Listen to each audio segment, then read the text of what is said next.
Shalom Bapak Ibu sekalian. Selamat pagi Bapak Ibu yang terkasih di dalam Tuhan. Selamat bertemu kembali di pagi yang indah ini di GBI Theophila.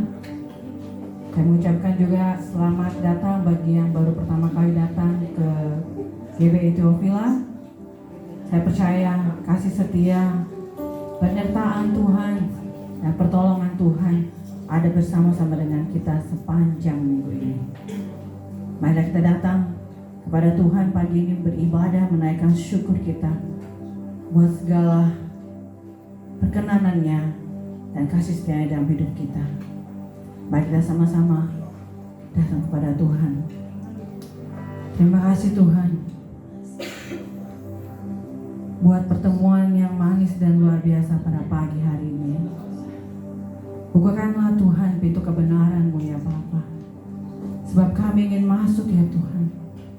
Kami ingin masuk dalam hadirat-Mu. Kami ingin tinggal di sana ya Bapa. Kami ingin lagi belajar tentang kebenaran-kebenaran-Mu ya Bapa. Sehingga hidup kami ini diubahkan ya Bapa. Ada perubahan Tuhan di dalam hidup kami. Setiap saat kami merasakan ada tangan Tuhan yang menuntun hidup kami, memimpin hidup kami. Dan kami merasakan Tuhan, kami berubah setiap saat ya Bapa. Yesus, mari Kau jadikan kami ya Tuhan bejana-bejana yang berkenan di hadapan-Mu ya Bapa. Terima kasih Tuhan, dalam pagi ini kami percaya pujian-Mu dimateraikan Tuhan. Penyembahan kami Tuhan dimateraikan menjadi dupa yang harum. Roh Kudus, mari bersama-sama dengan kami pagi ini. Kami siap masuk lebih dalam hadirat-Mu. Haleluya. Amin.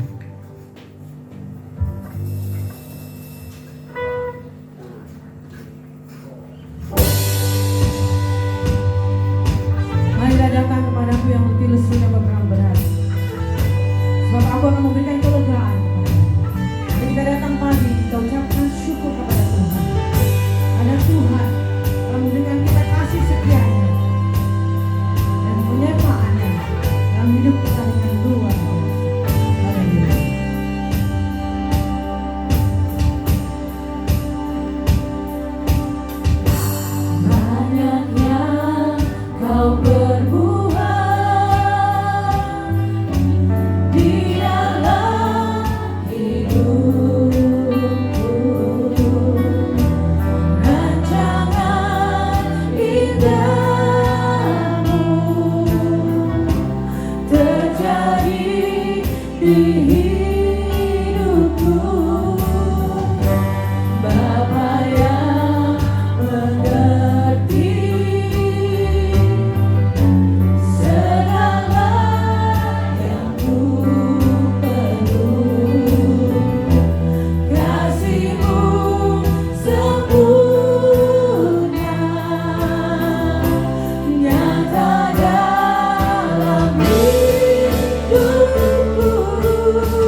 buat kasih setiamu di dalam hidupku. Di dalam hidupku, ku bersyukur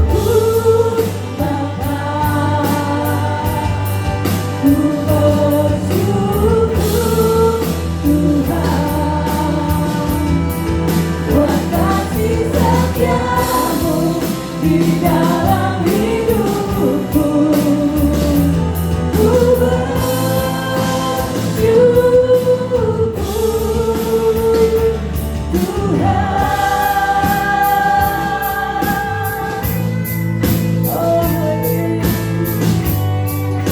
Sekalipun kami berjalan dalam lembah kekelaman, kami tidak akan takut Tuhan, karena kami tahu Kau besertamu. Padamu dan Tuhanmu, itulah yang menghibur kami ya Tuhan. Mari jemaat Tuhan sama-sama kita katakan, tak ada lembah gelap yang tak ku lewati tanpa hadirmu. Hatiku takkan gentar, sebab ku tahu tanganmu yang menolongku. Segala dikatakan tak ada lembah gelap yang tak ku lewati tanpa hadirmu.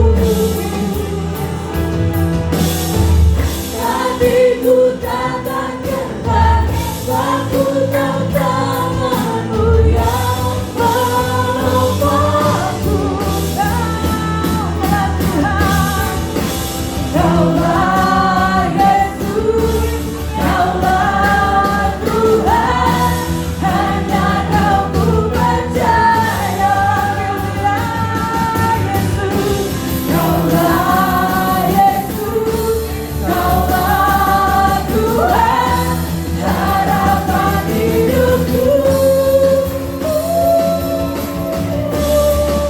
Ku bersyukur Bapa, ku bersyukur kasih-Nya,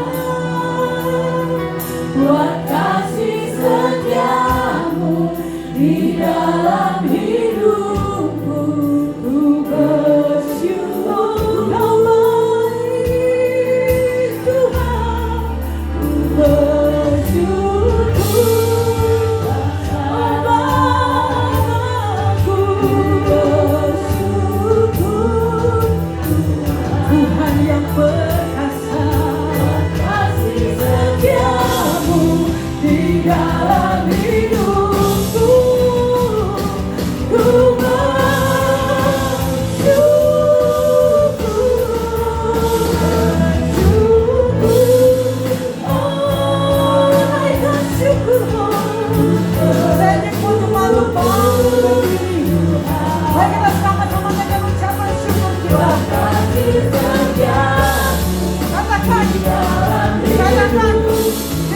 Tuhan, Kau luar biasa dalam hidup kami.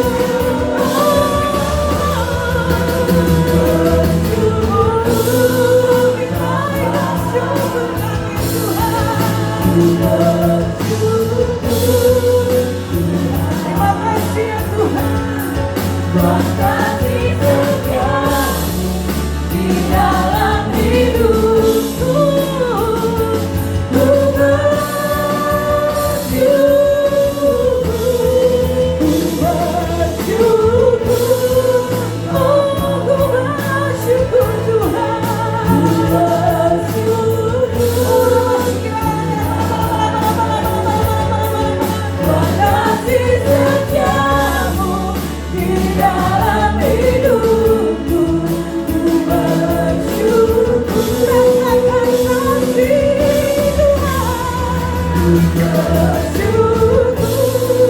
Ku rasakan Tuhan hadir tempat ini. Oh, rasakan kasih Tuhan. Ada kehangatan, ada kasih Tuhan setiamu di dalam hidupku.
Tuhan merasakan Tuhan ada di hati kami yang Bapa. Begitu melekat dengan kami Tuhan. Kami percaya Tuhan apapun yang terjadi dalam hidup kami, asal kami tinggal di dalam hadirat Tuhan, kami mengikuti tuntunan Roh Kudus-Mu, kami tidak perlu khawatir. Terima kasih Tuhan, kami siap lagi. Kami ingin mengucapkan syukur lebih lagi dengan topik suara kami Tuhan, dengan tarian kami Tuhan, dengan hati yang begitu meluap-luap, hati yang rindu membesarkan nama Tuhan. Terima kasih Tuhan. Mari umat yang berkasih sama-sama kita katakan amin. Dengan sorak-sorai buat kalian kita. Haleluya. Sebab Dia baik, bahwasanya untuk selama-lamanya kasih setianya.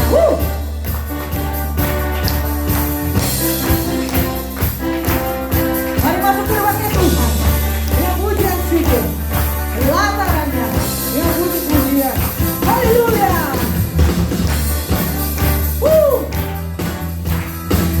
Yesus kita luar biasa, amin. Yesus kita luar biasa, amin. Amin.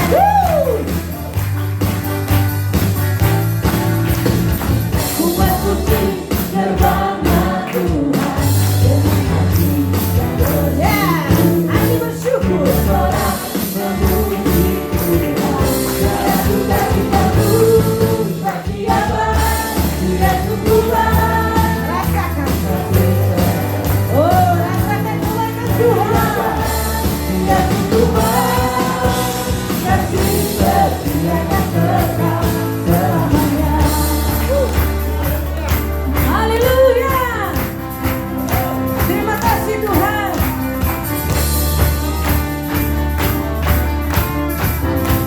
Amin. Ku nyanyikan pujian bagi Dia dengan hati yang bersyukur. Ku rasakan kebaikannya di sepanjang hidupku. Sebab Dia baik, Dia sungguh baik. Oh, dia lambaikan kebaikan Tuhan. Yang merasakan kebaikan Tuhan berlambaikan tangannya. Haleluya. Kasih setia. Sebab Dia baik, Dia sungguh baik. Kasih setia bersamanya. Sebab Dia baik, Dia sungguh baik. Kasih setia dan kekal. Kasih-Nya tak pernah berubah. Dulu sekarang dan selamanya. Terpujilah Tuhan, terpujilah. Siapa? Yesus. Amin. Terpujilah Tuhan, terpujilah Yesus, terpujilah. Lebih keras lagi. Terpujilah Yesus. Yesus yang baik, Dia sungguh baik. Boleh katakannya sekali lagi.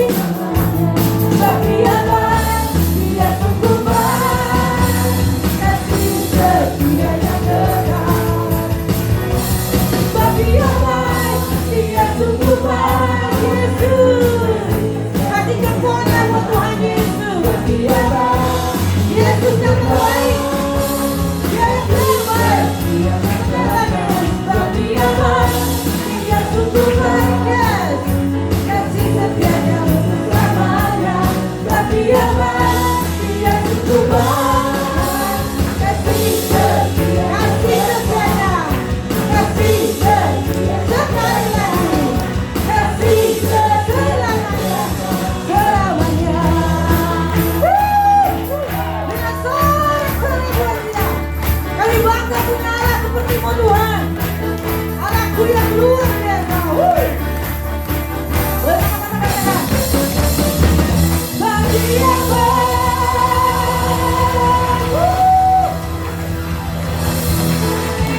Nama Yesus, nama yang berkuasa, amin. Nama siapa yang berkuasa? Yesus. Kurang dahsyat. Nama siapa yang berkuasa? Yesus. Haleluya. Ada kuasa dalam nama Yesus. Yes. Bersuka cita di hadapan Tuhan.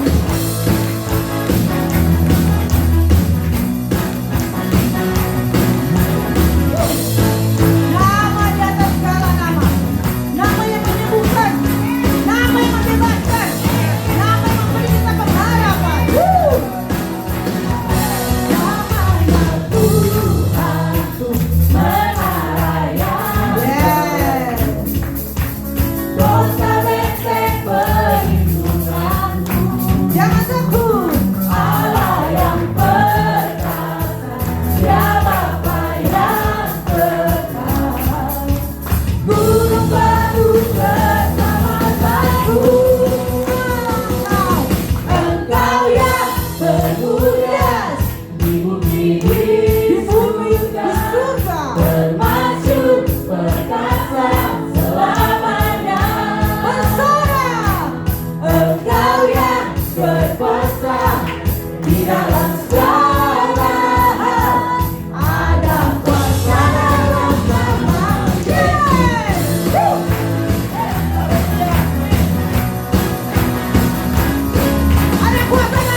Engkau luar biasa Tuhan.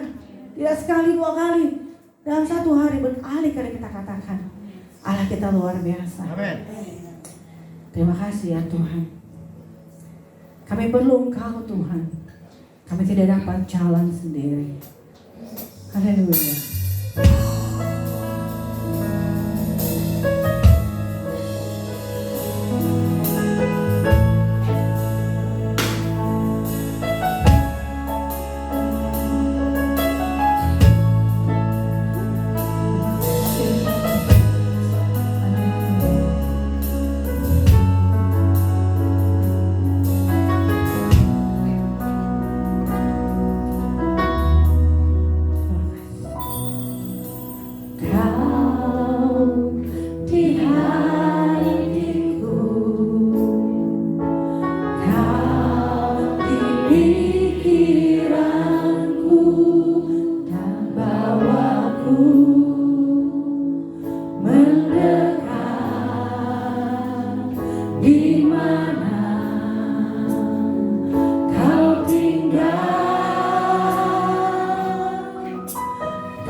Kami perlu Engkau Tuhan.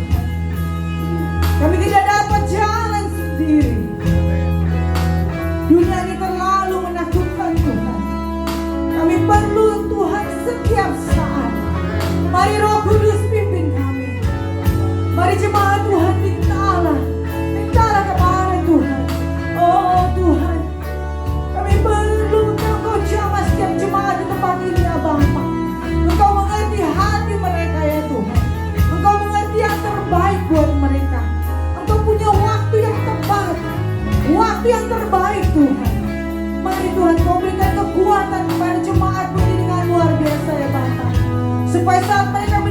jawaban dari-Mu Tuhan.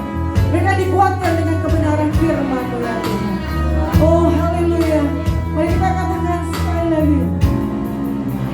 Ku perlu Kau Tuhan.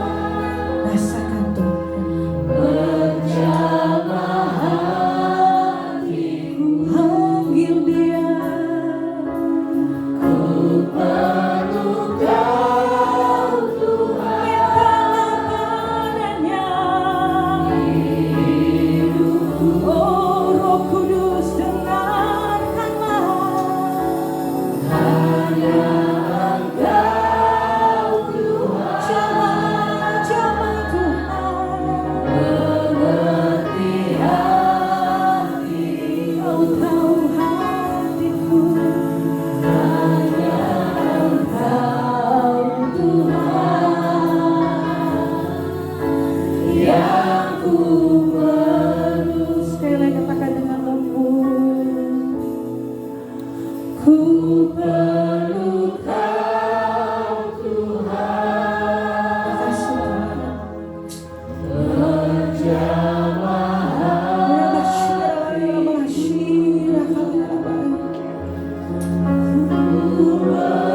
Ambil alih. Ambil alih Tuhan. Ambil alih Tuhan.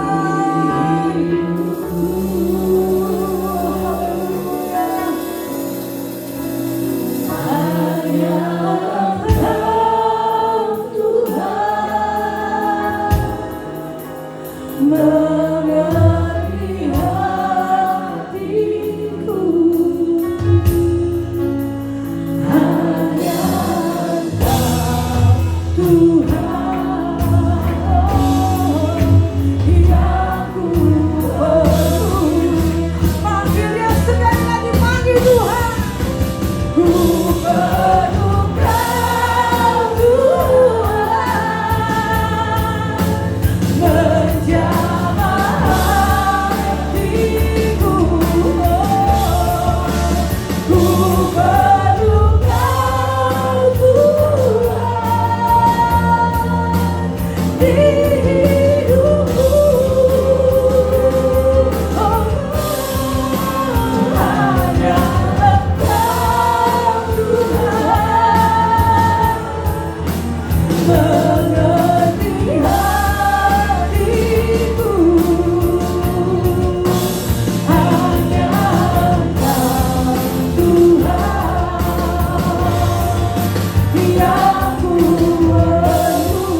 Hanya Engkau Tuhan. Hanya Engkau Tuhan. Katakan hanya Engkau. Hanya Engkau. Perlukan hanya Tuhan dalam hidupmu. Hanya Engkau Tuhan yang ku perlu. Berikan kemuliaan buat Allah kita. Haleluya. Engkau yang terbaik Tuhan. Engkau yang termulia. Haleluya Yesus. Engkau termanis Tuhan. Terima kasih ya Tuhan. Kami perlu Engkau ya Tuhan. Membimbing kami di dalam kebenaran-Mu ya Tuhan. Hari ini Tuhan, hati kami seperti tanah yang subur yang akan menerima firman-Mu ya Bapa. Sehingga firman itu boleh bertumbuh dan berbuah dalam kehidupan kami. Bahkan boleh menjadi berkat banyak orang juga ya Tuhan. Hari ini berfirmanlah ya Roh Kudus. Bukan hamba-Mu yang berkata-kata, tapi Engkau sendiri ya Tuhan. Biarlah Roh-Mu yang berbicara kepada setiap pribadi kami. Karena hamba-Mu ini hanyalah alat saja di dalam tangan-Mu ya Tuhan. Kami berdoa jika ada setiap Tuhan pikirannya masih dikuasai oleh setiap kuasa kegelapan, oleh filsafat manusia ya Tuhan, yang bertentangan dengan kebenaran firman-Mu, pada saat ini kami patahkan dalam nama Yesus. Biar pikiran kami terbuka untuk hanya kebenaran firman Tuhan saja. Terima kasih Tuhan. Kami siap mendengar kebenaran firman-Mu. Hanya di dalam nama Tuhan Yesus kami berdoa dan bersyukur. Mari sama-sama percaya, katakan amin. Haleluya.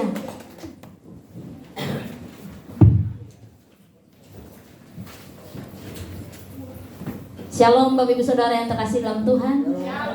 Ya, puji Tuhan kita dapat kembali beribadah di tempat ini dan kita bisa mendengarkan kebenaran firman Tuhan pada hari ini. Tema yang saya bawakan minggu ini adalah subtemanya adalah menjadi mempelai Kristus yang sejati ya. Tema umumnya adalah mempersiapkan diri menjelang kedatangan Tuhan Yesus. Dan tema yang akan saya berangkat hari ini subtemanya adalah menjadi mempelai Kristus yang sejati. Mempelai adalah orang yang sedang melangsungkan pernikahan. Tentunya sebelum sepasang kekasih menjadi sepasang mempelai, mereka harus melewati proses yang panjang ya, mulai dari berkenalan, pendekatan, yang mungkin sebelumnya ada beberapa pilihan, tapi mulai diseleksi dan saat udah mulai yakin maka dipilihlah satu orang yang untuk diajak menuju ke hubungan yang lebih serius. Ya, untuk menikah sebagai calon mempelai ada beberapa persyaratan tentunya ya, dan persiapan yang harus dipenuhi untuk dapat melangsungkan pernikahan. Gak mungkin tiba-tiba udah pacaran bisa 3 bulan, yuk besok nikah yuk gitu langsung gitu tiba-tiba pasangannya kaget, hah gitu. Pasti biasanya kita menginginkan sebuah persiapan yang bukan dadakan. Atau misalnya ketika pandangan pertama langsung diajak nikah, belum ya kenal, pandangan pertama langsung ajak nikah, tentu kaget lihat aslinya ya. Makanya dibutuhkan kan tahap pendekatan, tahap pacaran, pranikah dan lain-lain, tunangan, supaya bisa lebih mengenal pasangan kita ya. Yang tiba-tiba pandangan pertama langsung ngajak nikah ya, ntar dia udah selesai nikah, besoknya syok, buset aslinya begini, nyesel nikah gitu ya. Nah jangan sampai kita seperti itu. Yang utama tentunya ada rasa cinta dan sayang. Harus ada komitmen yang sama dari kedua belah pihak untuk bersama-sama mewujudkan sebuah ikatan pernikahan sebagai mempelai. Kemudian mulailah mempersiapkan persyaratan pernikahan, berkas-berkas dan lain, segala macamnya lah ya, catering lah, IO lah, kostum yang paling keluarga, banyak sekali persiapannya ya. Dan tentunya ketika kita ingin menikah, kita mau yang terbaik ya. Tentunya semuanya itu tidak mudah dan instan, tapi butuh waktu, tenaga dan usaha untuk mewujudkannya supaya saat hari H semuanya dapat tercapai dan tampil sebagai mempelai yang sempurna. Demikian juga sama halnya seperti gereja.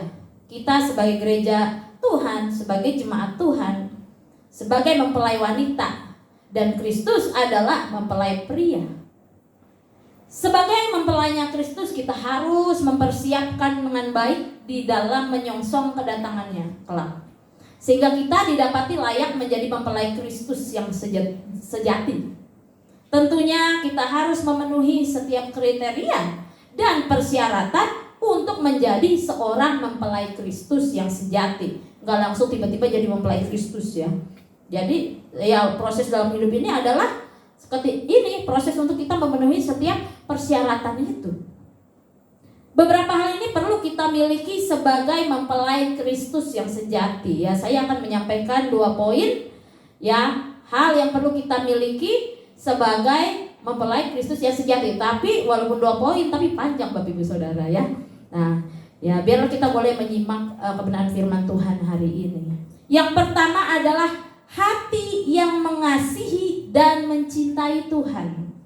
Yang pertama adalah hati yang mengasihi dan mencintai Tuhan. Kita lihat di dalam kitab Matius pasal 22. Kitab Matius pasal 22 ayat 37.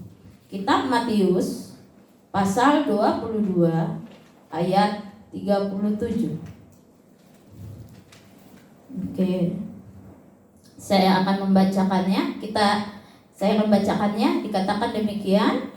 Jawab Yesus kepadanya, kasihilah Tuhan Allahmu dengan segenap hatimu dan dengan segenap jiwamu dan dengan segenap akal budimu. Jadi segala yang ada hidup kita ini, dengan segenap hidup kita harus mengasihi Tuhan. Di sini nggak dibilang kasihlah Tuhan Allahmu kalau kau mau mengasihinya.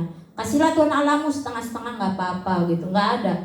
Tuhan maunya segenap hidup kita untuk Tuhan. Itu yang Tuhan mau ya. Di dalam sebuah hubungan khususnya jenjang pernikahan tentulah harus ada rasa cinta kasih pada kedua mempelai. Begitu juga kita sebagai calon mempelai Kristus harus memiliki hati yang mengasihi dan mencintai Tuhan. Ya, mempelai itu punya rasa cinta, sehingga kalau dia berkorban kepada Tuhan itu karena cinta, bukan karena ada embel-embelnya Bapak Ibu Saudara. Ya, oh saya berkorban supaya diberkati, saya berkorban supaya banyak rezeki. Nah itu bukan karena cinta, tapi karena mau diberkati ya. Memang bagus sih, tapi lebih bagus lagi karena kita mengasihi Tuhan ya. Itu dasar yang kuat. Cinta itu pasti memiliki kerinduan untuk membahagiakan. Kalau cinta hanya ingin bahagia adalah egois. Cinta itu bukan tuntutan supaya kita dibahagiakan atau berpusat pada diri sendiri. Mungkin selama ini kita tanpa sadar berbuat seperti ini sama Tuhan.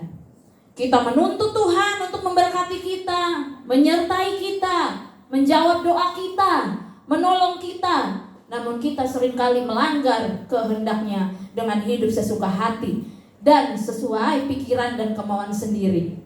Yang penting happy, gak peduli dosa. Padahal itu menyakiti hati Tuhan Bapak Ibu Saudara. Ibadah kalau lagi mood, kalau nggak mood nggak ibadah. Maunya berkatnya lancar terus. Tapi ibadah dan taat nanti dulu. Ya nggak bisa seperti itu Bapak Ibu Saudara. Di mana rasa cinta kita sama Tuhan kalau kita seperti itu? Jika hanya kita yang mau dibahagiakan tetapi lupa membahagiakan Tuhan. Mempelai Kristus yang sejati memiliki rasa cinta yang ingin membahagiakan. Kebahagiaannya adalah melihat pasangannya bahagia. Di sini pasangan kita adalah mempelai pria kita adalah Tuhan Yesus tentunya. Mempelai memiliki satu dorongan dan kerinduan tersendiri untuk menopang pekerjaan pelayanan rumah Tuhan. Dia paham maksud dan kehendak Tuhan tanpa harus dipaksa dan disuruh. Mempelai berbeda dengan anak ataupun hamba. Kalau hamba bisa melakukan sesuatu terpaksa, walaupun kita juga bisa disebut hamba Tuhan, tapi bukan hamba yang model macam gini ya. Kita ini mempelai Kristus, tapi kita di satu sisi kita juga adalah hamba, ya. Nah seperti itu. Tapi tentunya hamba yang melakukan segala sesuatu dengan rela karena mencintai Tuhan. Kalau hamba bisa melakukan sesuatu terpaksa atau dipaksa oleh tuannya, karena karena hamba di bawah kuasa tuannya. Tapi mempelai melakukan segala sesuatu dengan tidak terpaksa. Kenapa? Ya karena dia mengasihi, karena dia sayang sama pasangannya, dia melakukan segala sesuatu itu. Ya, jika hubungan dibangun atas dasar keterpaksaan, tidak akan indah rumah tangga itu. Yang biasa memaksa dan terpaksa itu adalah tuan dan hamba. Ya, tapi kalau mempelai Kristus yang sejati tidak ada kata terpaksa bagi saudara. Mereka melakukannya dengan segenap hati. Karena punya rasa cinta dan kasih yang sungguh-sungguh kepada Tuhan. Seiring pertumbuhan iman dan kerohanian kita akan merasakan namanya getaran mencintai Tuhan. Kalau kita memang mengasihi Tuhan, sebagai mempelai yang sejati, kita akan berikan apapun yang terbaik dari hidup kita hanya buat Tuhan. Di dalam 1 Korintus pasal 13 ayat 1 sampai 3. Di dalam 1 Korintus pasal 13 ayat 1 sampai 3. Kita baca bersama-sama Bapak Ibu Saudara. Apa yang firman Tuhan katakan tentang mengasihi ini ya. Sama-sama 1 Korintus pasal 13 ayat 1 sampai 3. Mari kita baca 1 2 3. Sekalipun aku dapat berkata-kata dengan semua bahasa manusia dan bahasa malaikat, tetapi jika aku tidak mempunyai kasih, aku sama dengan gong yang berkumandang dan canang yang bergerincing. Sekalipun aku mempunyai karunia untuk bernubuat dan aku mengetahui segala rahasia dan memiliki seluruh pengetahuan, dan sekalipun aku memiliki iman yang sempurna untuk memindahkan gunung, tetapi jika aku tidak mempunyai kasih, aku sama sekali tidak berguna. Bayangin, udah hebat nih, pengetahuan, tahu apa hebat, dikatakan, tetapi jika aku tidak mempunyai kasih, sama sekali tidak berguna semuanya itu. Jadi yang terpenting adalah kasih, ya, dalam kehidupan kita. Karena kasihlah kita dimampukan untuk melakukan segala sesuatu. Jadi apapun yang kita lakukan buat Tuhan, jika hanya sebatas ikut aturan, karena takut dosa, karena kewajiban, karena takut Tuhan marah, karena takut masuk neraka, atau hanya karena boleh atau tidak boleh, kita belum layak menjadi mempelai Kristus yang sejati, Bapak Ibu Saudara. Firman Tuhan dalam Yohanes 14 ayat 15 mengatakan, jikalau kamu mengasihi aku, kamu akan menuruti segala perintahku. Jadi Tuhan bilang kalau memang kita mengasihi Tuhan, segala perintah Tuhan pasti nurut, nggak setengah-setengah, Bapak Ibu Saudara. Yang ini diikutin, yang ini enggak gitu, nggak bisa. Tuhan bilang kalau kamu mengasihi aku, segala perintahku kamu turuti. Orang yang mengasihi Tuhan pasti menuruti segala perintahnya. Tetapi orang yang menjalankan segala perintah Tuhan belum tentu melakukannya karena benar-benar mengasihi Tuhan. Sekali lagi, orang yang mengasihi Tuhan pasti menuruti segala perintahnya. Tetapi orang yang menjalankan segala perintah Tuhan belum tentu melakukannya karena benar-benar mengasihi Tuhan. Ya bisa karena tadi tuh, takut dosa, takut Tuhan marah, takut ketahuan orang, takut malu ya.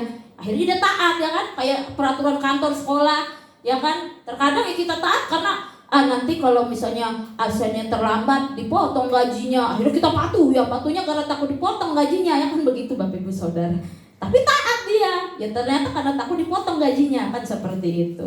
Ya anak sekolah taat, datang lebih awal, kenapa? Karena kalau udah lewat bel dihukum kan, seperti itu. Ya bisa saja itu karena mengikuti aturan secara ritual keagamaan. Karena yang dia dengar atau ya aturannya seperti itu. Ya, makanya dia taat. Tapi dasar ketaatan seperti ini adalah dasar ketaatan yang lemah dan mudah diperdaya. Dasar ketaatan hanya karena aturan, Bapak Ibu Saudara, ada dasar ketaatan yang lemah dan mudah diperdaya.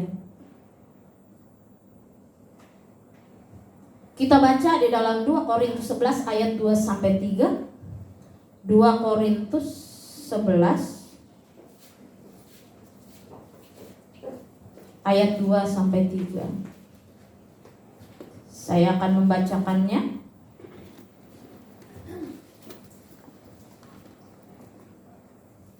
Korintus 11 ayat 2 sampai 3. Sebab aku cemburu kepada kamu dengan cemburu ilahi, karena aku telah mempertunangkan kamu kepada satu laki-laki untuk membawa kamu sebagai perawan suci kepada Kristus.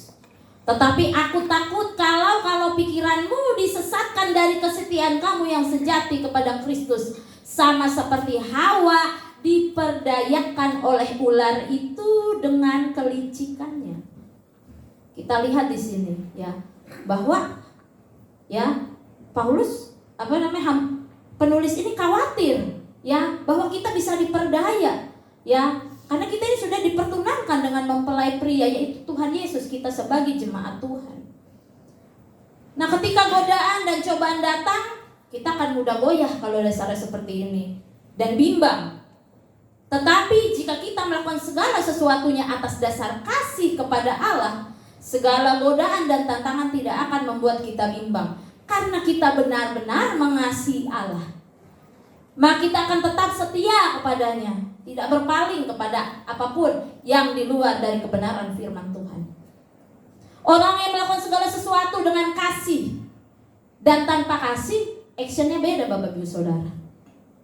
Misalnya sebagai pasangan, kalau pasangan sakit, kalau yang benar-benar mengasihi, pasti ada rasa khawatir dan merawat dengan penuh kesabaran. Ya, saya juga ada kesaksian ketika saat mama saya sakit dulu, papa saya sabar banget urus mama saya ya.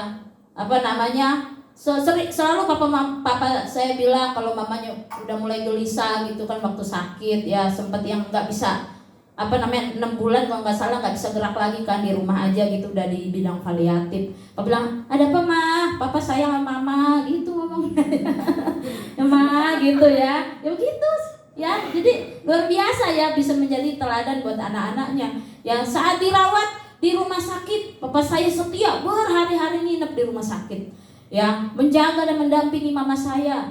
Saya tidak pernah mendengar dari bapak saya mengeluh atau marah-marah karena selalu menjaga mama yang sakit. Tapi dengan sabar selalu merawat mama, selalu ada di sisi mama. Ya, hal ini dilakukan sampai saat terakhir mama saya dipanggil Tuhan. Ya gitu. Setia sabar selama itu, kurang lebih mulai awal sakit sampai meninggal 3 tahun. Itu bukan waktu yang sebentar. Tapi saya lihat kesetiaan papa saya kepada mama saya gitu ya, benar-benar mengasihi. Itu juga yang kesaksian Bu Sinta ya, saya mendengar bahwa itulah pasangan kalau punya rasa kasih cinta dengan pasangan, sakit dirawat dengan cinta, dengan sayang gitu ya, dengan rela hati, nggak ada rasa terpaksa ya karena memang dengan rasa sayang gitu. Tapi beda kalau nggak punya rasa cinta di hati. Kalau pasangannya sakit ya, ribet banget sih lu jadi orang, sakit melulu, mati aja deh lu gitu ya. Atau ngerepotin aja sih jadi manusia, sakit melulu kapan sembuhnya gitu. Kalau nggak punya kasih Bapak Ibu Saudara, ada yang seperti itu. Ya itulah kalau nggak punya kasih. Tapi kalau orang yang punya kasih, nggak ada sama sekali terlintas dalam pikirannya suamiku ini, istriku ini merepotkan, nggak ada. Jadi merawat dengan sayang, malah bilang papa sayang mama gitu, sampai begitu ngomongnya ya. Nah itulah ya, kalau ada kasih treatmentnya beda Bapak Ibu Saudara. Sebagai orang tua yang menghadapi anak yang masih bayi, ketika baru lahir mungkin 1 bulan, 2 bulan, 3 bulan sampai 6 bulan apa, ketika nangis, oe gitu ya. Kalau punya kasih nih, anakku nangis sayang, cup digendong. Aduh kenapa nangis? Kenapa masih nangis? Lapar, mau nyusu, pasti gitu ya. Aduh, basah ya, pokoknya basah, apa ini? Kenapa ini nangis gitu kan? Ya, Pak bantuin Pak. Oh iya, Papa bantuin gitu kan. Itu kalau punya rasa sayang sama anak ya. Tapi kalau nggak ada rasa sayang sama anak, nggak ada rasa cinta sama anaknya, dia anaknya biar oe gitu ya, lagi nangis tutup kuping, berisik banget sih ini anak, papa anak lu tuh urusin gitu. Kayak gitu Bapak Ibu Saudara, kalau nggak punya rasa cinta sama anak ya, abang anak gua, anak lu juga katanya gitu ya, tunjuk-tunjukkan urus anak lu tuh popoknya udah basah tuh, udah penuh ya, apaan sih gitu, malah berantem ya, dorong-dorongan untuk ngurusin anak itu. Nah itu kalau nggak punya rasa kasih sebagai orang tua. Karena ada kisah nyatanya, kalau saya lihat berita yang anak bayi mati gara-gara orang tuanya nggak tahan anaknya nangis, udah bekap lah mulutnya sampai meninggal. Ada yang kayak gitu, itu nggak pakai kasih seperti itu. Tapi beda orang tua yang punya kasih, anaknya ditimang-timang, dielus sayang, sayang, cep gitu ya Bapak Ibu Saudara. Ya, kasihnya besar. Ya, ketika ganti popok, ya kalau yang nggak punya kasih, bau banget nih anak, apaan sih ngurus apa nih anak ya. Tapi kalau kita yang punya kasih, aduh bau banget ya, tapi banyak ya, udah sini mama bersihin gitu kan, beda ya perlakuannya kalau yang punya kasih ya. Walaupun bau, ibaratnya anak diganti popok, baunya kotornya semerbak, kalau yang punya kasih tetap ada senyumnya gitu ya. Kalau yang nggak punya kasih, apaan sih ini gitu ya. Nah seperti itu Bapak Ibu Saudara. Sebagai anak, kalau melakukan sesuatu dengan kasih, pasti mikir, orang tua saya sudah kerja capek, ya misalnya anak masih sekolah atau kuliah, saya mau bantu-bantu mama lah, meringankan pekerjaannya gitu, dia pergi pagi pulang malam, saya bantu beresin rumah, nyuci piring sambil nyanyi, nyapu sambil nyanyi ya, sambil happy gitu, karena rela hati ngerjainnya. Tapi coba kalau nggak punya rasa cinta ya, Melakukan sesuatu disuruh dulu. Kalau nggak disuruh nggak bakalan tuh. Syukur sumpah gue. Syukur hari ini mamaku nggak nyuruh aku nyapu. Syukur ya, malah syukur kalau nggak suruh ya. Itu kalau nggak punya kasih ya. Disuruh walaupun dikerjain apa? Banting kaki, banting piring, hentak kaki, gitu kalau nggak pakai kasih tuh. Ya, disuruh nyuci piring, prang sambil ngedumel, gitu ya. Nah itulah kalau nggak pakai kasih melakukan segala sesuatu, ya pasti ada sesuatu yang tidak enak gitu akhirnya. Makanya segala sesuatu harus kita lakukan dengan kasih. Sama halnya dengan perlakuan kita kepada Tuhan. Sebagai mempelai Kristus yang mengasihi dan mencintai Tuhan. Misalnya dalam ibadah, kalau melakukannya karena cinta kepada Tuhan, tanpa didorong-dorong, tanpa dirayu-rayu, tanpa bangun, ibadah, udah, iya, masih tidur, bangun, ibadah, gitu tuh ya. Kalau cinta sama Tuhan, wah, udah pagi, siap langsung tanpa disuruh, Bapak Ibu Saudara, punya kerinduan sendiri untuk ibadah. Ya, nggak peduli mau ada nggak ada teman, yang penting ibadah. Kalau yang punya getaran rasa cinta sama Tuhan pergi ibadah, hari Sabtu udah senyum-senyum sendiri happy. Wih, besok udah hari Minggu nih. Pakai baju apa ya besok ya gitu ya. Coba kalau yang yang nggak punya rasa cinta sama Tuhan, ya udah hari Minggu ibadah lagi, malas lah. Aduh, Minggu enakan libur, udah capek kerja, Senin sampai Jumat. Ke gereja lagi besok, ribet banget sih gitu kan. Beda perlakuannya Bapak Ibu Saudara. Ya, nah seperti itu. Dalam hal menjalankan firman Tuhan juga. Ketika dilakukan atas dasar cinta Tuhan, nggak berat tuh untuk taat.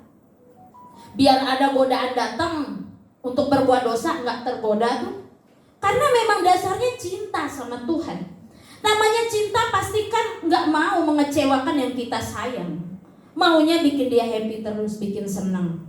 Tapi kalau karena sekedar ritual agama, takut aturan, suatu hari kita bisa melanggar karena nggak ada hati di situ. Hanya karena sebatas saya Kristen, jadi saya harus ikut aturan agama Kristen. Nah, seperti itu. Akhirnya kita berkali-kali jatuh ke dalam dosa karena tidak punya dasar yang kuat.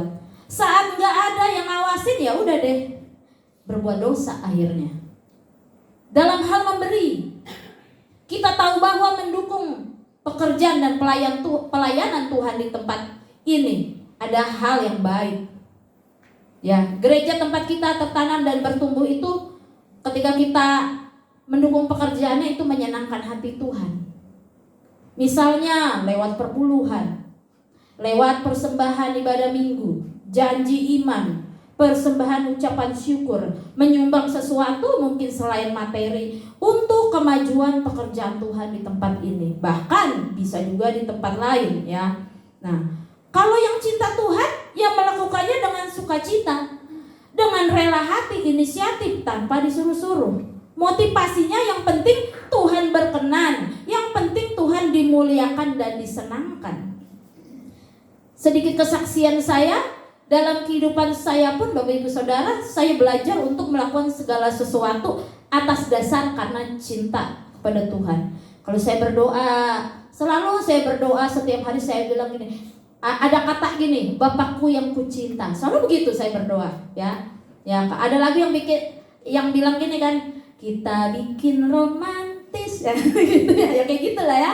Kalau kita sama Tuhan, kita bikin romantis gitu ya, jangan sama pasangan aja romantis sama Tuhan ya, karena kan kita cinta sama Tuhan. Makanya setiap saya berdoa, Bapakku yang kucinta gitu. Terkadang sesekali ketika saya merasakan menghembuskan napas, merasa kebaikan Tuhan, saya bilang, I love you Jesus, I love you Tuhan, aku cinta Engkau Tuhan. Gitu, saya ketika merasa kebaikan Tuhan, saya selalu berkata gitu, aku cinta Tuhan, oh Tuhan aku cinta Engkau Tuhan. Begitu, karena kita benar-benar punya getaran yang mencintai Tuhan. Nah, contohnya adalah ketika waktunya mesbah keluarga. Saya tidak pernah didorong-dorong, disuruh-suruh, ya dipaksa-paksa untuk memulai mesbah keluarga Bapak Ibu Saudara. Itu inisiatif dari dalam hati saya sendiri.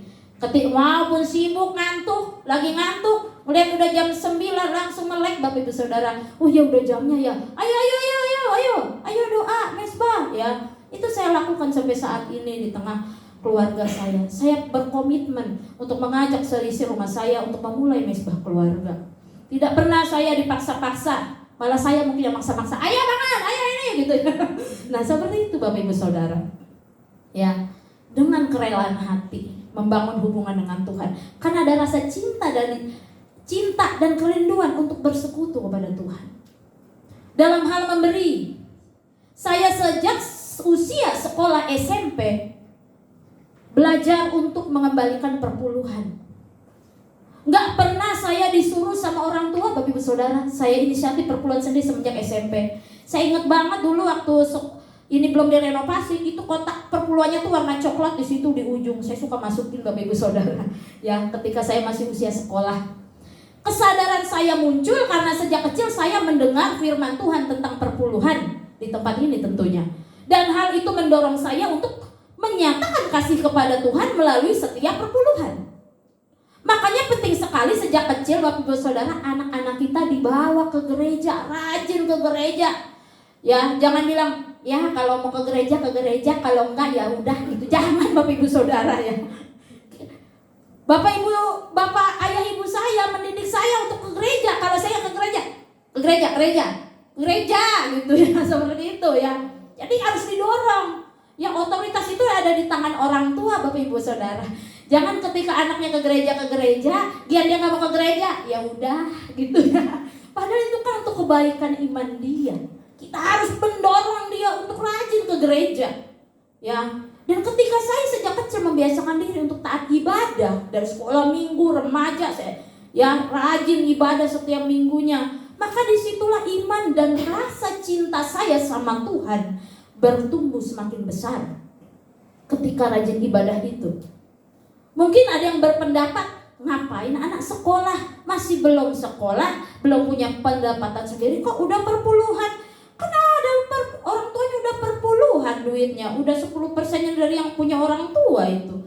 Kalau saya, ada yang berpendapat seperti itu Bapak Ibu Saudara, saya nggak ambil pusing. Toh yang saya lakukan dengan rela hati kok, karena saya cinta sama Tuhan. Apa ada yang salah ketika saya menunjukkan cinta saya sama Tuhan dalam melakukan itu? Kan tidak, justru itu menyenangkan hati Tuhan. SMP, SMA, kuliah, pertama kali kerja dengan gaji kecil, saya tetap setia berpuluhan di tempat ini Bapak Ibu Saudara. Sampai saat ini. Ada ajaran yang bilang perpuluhan gak wajib, gak usah perpuluhan lagi. Seluruh hidup kita yang milik Tuhan, tapi gak ngasih juga. Katanya seluruh hidup kita. Bapak Ibu Saudara, saya gak ambil pusing Bapak Ibu Saudara dengan ajaran yang seperti itu. Jika apa yang kita lakukan untuk menunjukkan ketaatan kita kepada Tuhan, kenapa harus dipermasalahkan?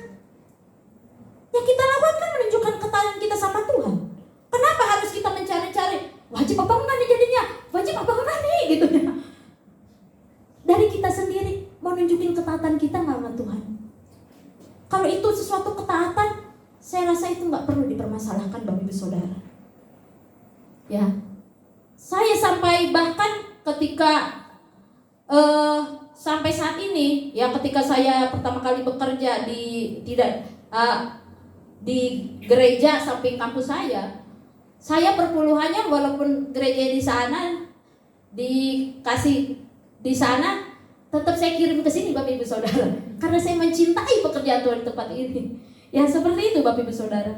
Karena saya tahu perpuluhan yang saya kembalikan pasti sangat berguna untuk pekerjaan Tuhan di tempat ini. Pasti memberkati hamba-hamba Tuhan. Bahkan tidak bertentangan dengan kehendak Tuhan. Justru menyenangkan hati Tuhan. Lagi pula gereja ini adalah tempat saya dibesarkan semenjak saya bayi Bapak Ibu Saudara. Dan saya bertumbuh dengan iman di tempat ini sampai saat ini. Saya cinta Tuhan karena dididik di tempat ini Bapak Ibu Saudari. Jadi saya mau bersyukur dengan setiap perpuluhan di tempat ini. Bahkan ketika saya naik kemarin menjadi aparatur sipil negara tahun lalu, saya memberikan 100% dari gaji pokok saya untuk rumah Tuhan. di tempat ini. Itu yang disebut dengan persembahan sulung. Karena ada firman Tuhan yang tertulis dalam Alkitab, Amsal 3 ayat 9 sampai 10 mengatakan begini, Bapak Ibu Saudara. Amsal 3 ayat 9 sampai 10. Firman Tuhan mengatakan, muliakanlah Tuhan dengan hartamu dan dengan hasil pertama dari segala penghasilanmu, maka lumbung-lumbungmu akan diisi penuh sampai melimpah-limpah, dan bejana pemerahanmu akan meluap dengan buah anggurnya. Sebenarnya ketika kita mengembalikan persembahan atau persepuluhan dan pemberian yang lainnya untuk rumah Tuhan, itu bukan kita ngasih loh Bapak Ibu Saudara, tetapi kita mengembalikan seberapa dari berkat yang sudah Tuhan kasih dan percayakan ke kita. Bahasanya jangan salah, kalau bahasa salah akhirnya jadi pola pikirnya kurang tepat Bapak Ibu Saudara. Dan sampai saat ini saya tidak pernah kekurangan apapun ketika setia melakukan perpuluhan itu. Gak pernah saya kekurangan Bapak Ibu Saudara. Saya malah diberkati rasanya berkali-kali lipat. Gak pernah saya berkurang. Justru semakin saya diangkat Tuhan, semakin naik.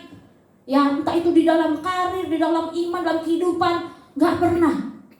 Ketika saya mengembalikan sesuatu apa yang sudah Tuhan percayakan, Tuhan berikan lebih banyak lagi Bapak Ibu Saudara. Itu pengalaman yang saya alami. Ketika Tuhan meminta yang ada pada kita, bukan untuk mengurangi, tetapi justru ingin menambahkan berkat di dalam kehidupan kita.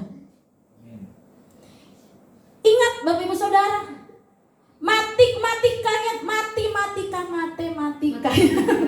matematikanya Tuhan berbeda dengan matematikanya dunia ini.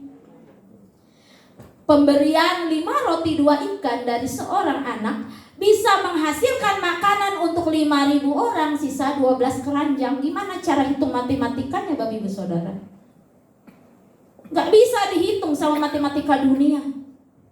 Matematikanya dunia, rumusnya apa? Memberi artinya berkurang. Ya kan kayak 5.000 kurang 2.000 sama dengan 3.000, berkurang kan ya. Itu matematika manusia Bapak Ibu Saudara. Tapi matematikanya Tuhan, semakin memberi, semakin berkali-kali lipat ditambahkan olehnya. Itu matematikanya Tuhan.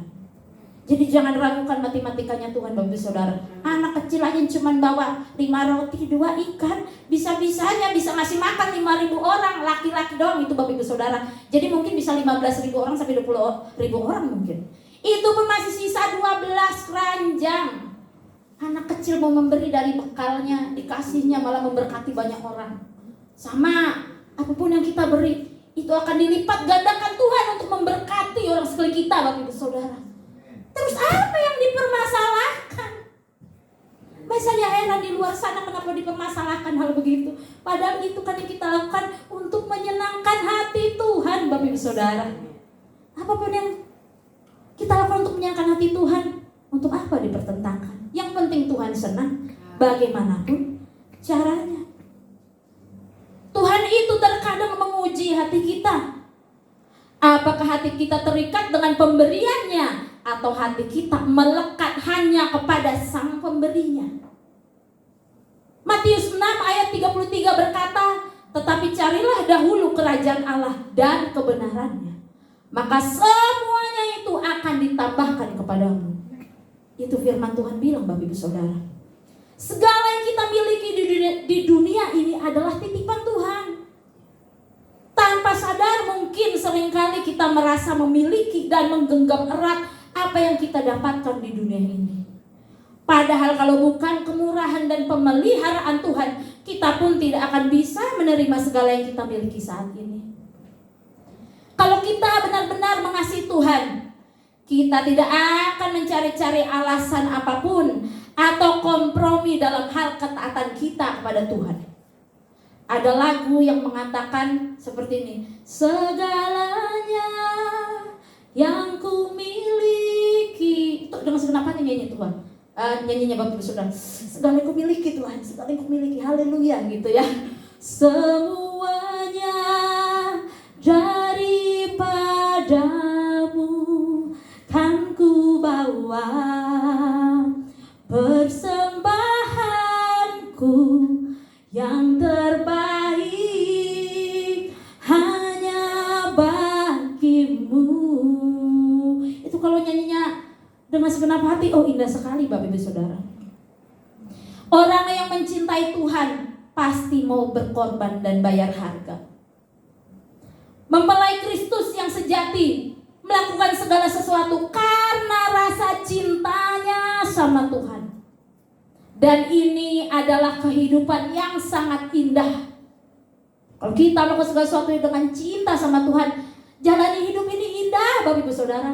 Gak ada berat-beratnya karena oh I love you Lord. Gitu ya. Keluar dari kan. Ya, I love you Lord. Luar biasa masakin jemaat. Oh, mantap banget dah ya. I love you Lord. Ada cara Ibu apa? Saya mau ngasih ya.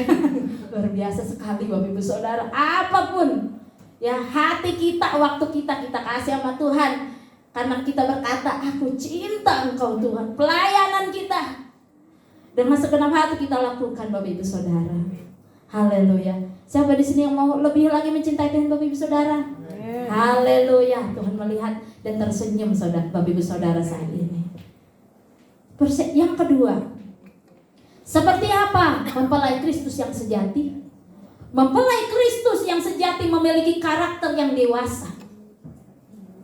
Sepasang calon mempelai yang memutuskan untuk menikah tentunya harus dewasa, baik secara umur maupun karakter.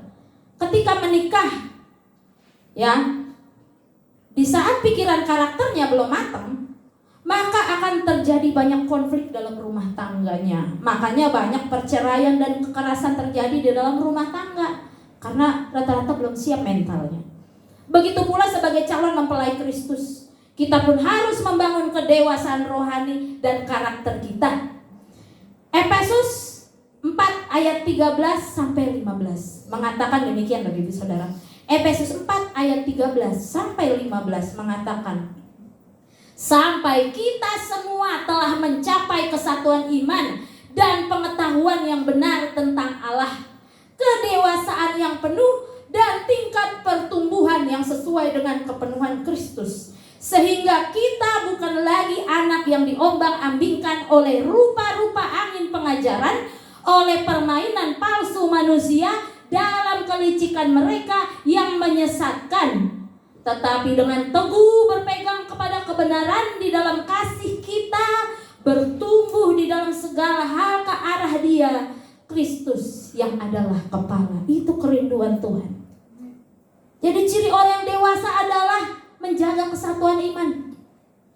Belakangan ini banyak terjadi perpecahan di kalangan gereja Tuhan karena merasa pemahaman dan teologianya lah yang paling benar. Akhirnya terjadilah perpecahan antar gereja. Namun hal ini janganlah terjadi di tengah kita sebagai gereja Tuhan. Gereja Tuhan yang dewasa harus menjaga kesatuan iman Bapak Ibu Saudara. Gereja kita di bawah naungan Sinode GBI. Dan GBI berkomitmen untuk memelihara ajaran Alkitab yang murni dan benar. Jadi jangan pusing dengan ajaran di luar sana. Ajaran yang baru ya mengatasnamakan kekristenan di luar sana, kita gak usah pusing. Kenapa?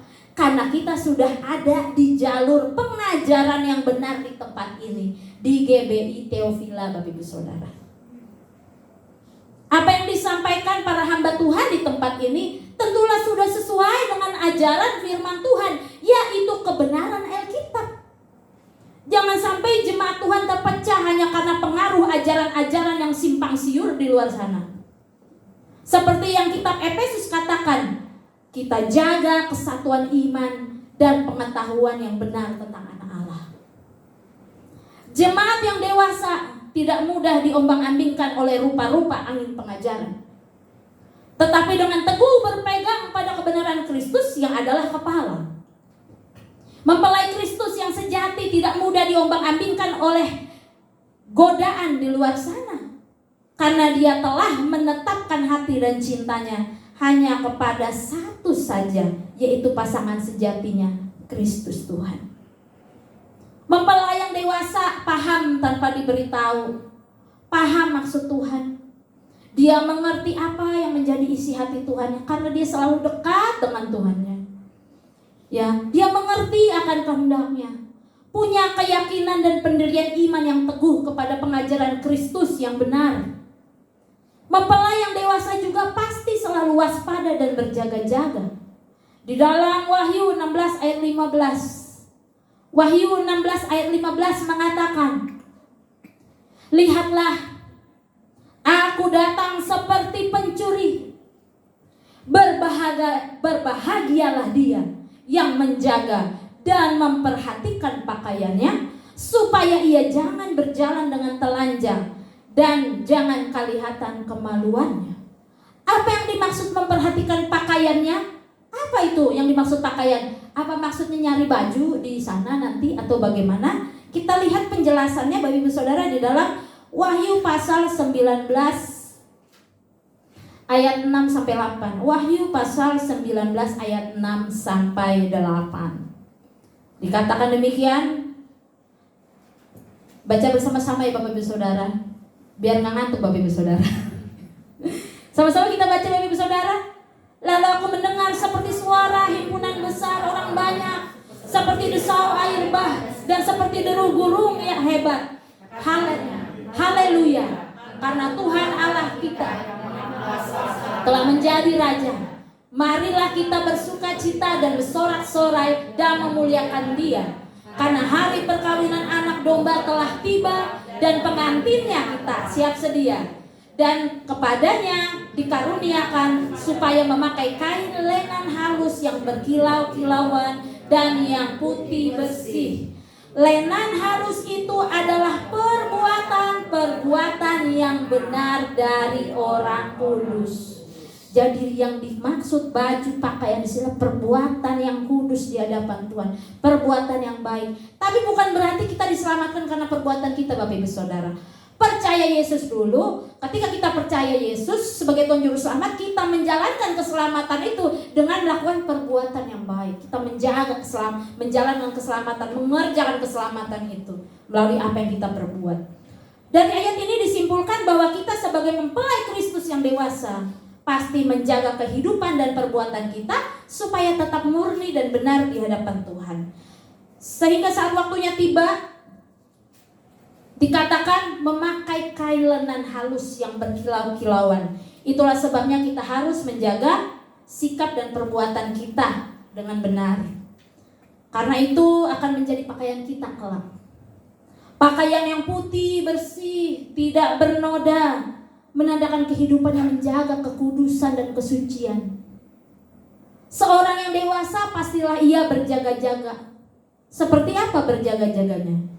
Berjaga-jaga dengan selalu bertekun di dalam iman kita kepada Yesus, berdoa, bersekutu, ya, saat teduh, berdoa kepada Tuhan, ya, memperdalam iman kita. Berjaga seperti apa lagi? Berjaga-jaga atas setiap pengajaran yang kita terima.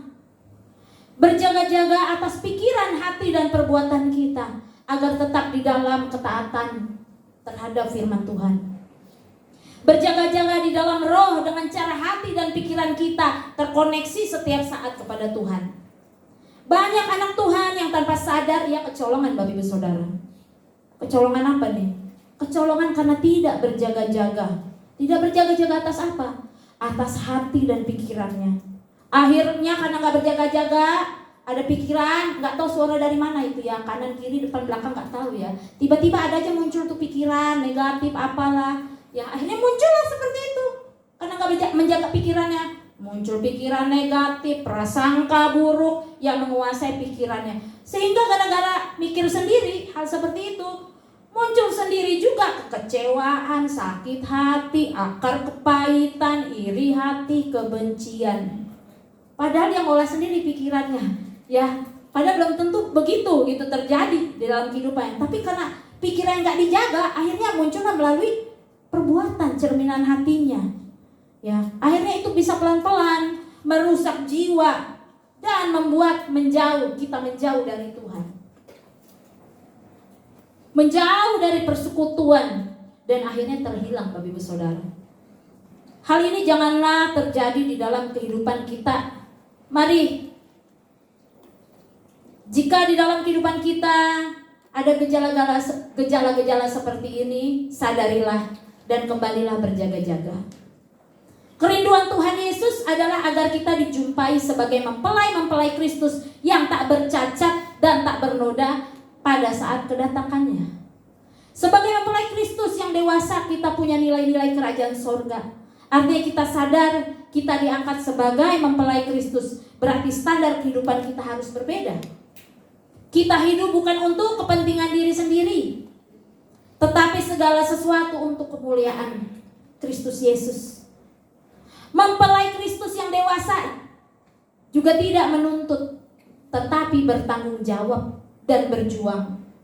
Banyak orang bermasalah dengan sesamanya karena sifatnya belum dewasa. Contohnya apa? Masih suka ngambek, memaksakan kehendak, senang memojokkan orang lain, senang menjatuhkan orang lain.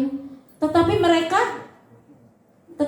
kita diarahkan menjadi mempelai Kristus adalah orang-orang yang dewasa. Kalau kita cuma mengenal Tuhan dari apa yang kita suka aja, kita bertekun kita belum menjadi mempelai yang sejati. Kita hanya mau ikut Tuhan berdasarkan apa yang kita suka saja. Tetapi ketika kita di luar apa yang kita suka, kita marah dan gak mau ikut Tuhan lagi. Itu kalau sekedar karena alasannya saya suka sama Tuhan, ya saya suka Kristen, saya suka ajaran ini gitu ya. Kalau ada yang gak suka, ternyata begitu, gak jadi deh gitu ya. Gitu, karena dasarnya suka ajarannya doang, enak di telinga gitu. Kalau seperti itu kita belum bisa menjadi mempelai yang sejati. Mau terima enaknya saja. Kebenaran firman Tuhan itu tidak selalu enak didengar. Ada juga yang tidak enak didengar Bapak Ibu Saudara, tetapi tujuannya sebenarnya memperbaiki yang salah. Suatu hari ada seorang anak muda ditanya, kamu kalau saya perhatiin, kok setiap ada Bapak Pendeta itu, kamu kayaknya gak pernah datang deh. Habis, aku gak senang sama pendeta itu, kenapa? Kalau dia khotbah kagak enak. Khotbahnya itu hukuman lah, teguran lah, firman Tuhan lah gak enak. Makanya aku malas datang dengerin gitu ya. Tapi kalau pendeta yang ini, aku senang banget. Ngomongnya berkat, pemulihan, pertolongan. Maka aku senang sama pendeta yang itu gitu ya. Nah, jangan sampai kita seperti orang muda ini ke gereja pilih-pilih pendeta. Kalau yang dia gak suka gak datang. Jangankan hamba Tuhan, Tuhan Yesus sendiri pun tidak selalu khotbahnya berbicara tentang berkat, mujizat, pertolongan Tuhan. Ada waktunya, terkadang Tuhan Yesus pun bisa menegur dengan keras Bapak Ibu Saudara. Contohnya di dalam Matius pasal 16 ayat 21 sampai 23. Di dalam kitab Matius pasal 16 ayat 21 sampai 23 ini, ya saya akan bacakan Bapak Ibu Saudara. Sejak waktu itu Yesus mulai menyatakan kepada murid-muridnya bahwa ia harus pergi ke Yerusalem dan menanggung banyak penderitaan dari pihak tua-tua, imam-imam kepala dan ahli-ahli Taurat, lalu dibunuh dan dibangkitkan di hari ketiga. Tetapi Petrus menarik Yesus ke samping dan menegur Yesus. Katanya, Tuhan, kiranya Allah menjauhkan hal itu. Hal itu sekali-kali tidak akan menimpa engkau. Maka Yesus berpaling dan berkata kepada Petrus, enyahlah iblis. Engkau suatu batu sandungan bagiku, sebab engkau bukan memikirkan apa yang dipikirkan Allah, melainkan apa yang dipikirkan manusia. Tuhan Yesus saya bisa negur keras Bapak Ibu Saudara kalau emang salah. Apa yang dikatakan Petrus seolah-olah bermaksud baik kan? Tuhan jangan sampai terjadi. Kayaknya baik gitu ya. Tetapi apa jawab Yesus? Yesus menegur Petrus dengan keras dan berkata, enyahlah iblis. Engkau suatu batu sandungan bagiku, sebab engkau bukan memikirkan apa yang dipikirkan Allah, melainkan apa yang dipikirkan manusia. Jadi Tuhan tuh gak suka kalau kita memikirkan perkara secara manusiawi, tapi harus perkara surgawi Bapak Ibu Saudara. Percayakan hidup kita kepada Tuhan. Dari ayat ini juga mengingatkan kita bahwa tidak selalu kata-kata yang enak didengar itu datangnya dari apa yang dikehendaki Allah. Ada juga datangnya dari apa yang dipikirkan dan dikehendaki manusia. Disinilah diperlukan kedewasaan iman dan kepekaan untuk dapat membedakan mana yang dari Tuhan, mana yang bukan. Tuhan menghendaki kita tidak tetap tinggal sebagai bayi rohani. Kita harus mengalami pertumbuhan, harus sehat secara rohani sampai bertumbuh ke arah kedewasaan. Seorang yang dewasa tidak lagi hidup berfokus pada apa yang boleh dan apa yang tidak boleh. Itu masih anak-anak. Gak boleh main malam, pulang jam 7. Gak boleh main hujan-hujanan, tersakit. Itu anak kecil, karena dia belum ngerti, Bapak Ibu Saudara. Tapi kalau kita bukan berfokus dengan apa boleh yang tidak boleh. Boleh perpuluhan, tidak boleh perpuluhan. Boleh apa namanya lagi? Boleh apa? Gak boleh ini, aturannya ada aja ya. Boleh ini, boleh itu, gak boleh ini, gak boleh itu. Tidak sebatas itu lagi kita kalau udah dewasa, Bapak Ibu Saudara. Melainkan fokus untuk melakukan apa yang menyenangkan hati Tuhan, yang berguna bagi pelebaran kerajaan Allah di muka bumi ini. Itu fokus kita sekarang. Bukan boleh tidak boleh lagi, Bapak Ibu Saudara. Kesukaan dan kesenangan hatinya adalah bagaimana ia dapat menyenangkan hati Allah. Marilah kita melatih kehidupan kita selama masa penantian ini agar menjadi mempelai Kristus yang sejati. Apabila saatnya tiba nanti, kita bisa ditemukan sebagai mempelai yang sejati, Bapak Ibu Saudara. Dengan mencintai Tuhan dan memiliki kedewasaan dan kematangan rohani, kita dapat memenuhi kriteria sebagai mempelai Kristus yang sejati. Amin buat firman Tuhan. Mari pada saat ini kita angkat pujian, aku mengasihi Engkau Yesus. Hari ini mari kita berkomitmen untuk benar-benar melakukan segala sesuatu karena cinta sama Tuhan. Firman Tuhan seperti pedang bermata dua, Bapak Ibu Saudara. Melalui firman ini pun ketika saya mencari kebenaran ini, saya pun ditegur, Bapak Ibu Saudara. Kita sama-sama belajar melakukan segala sesuatu karena cinta Tuhan. Mendewasakan iman kita lebih lagi. Haleluya. Aku mengasihi, amin. Yesus dengan segenap hatiku. Aku mengasihi Engkau Yesus.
sekedar ritual agama saja Tuhan, tapi hidup kami berfokus untuk menyenangkan hati Tuhan.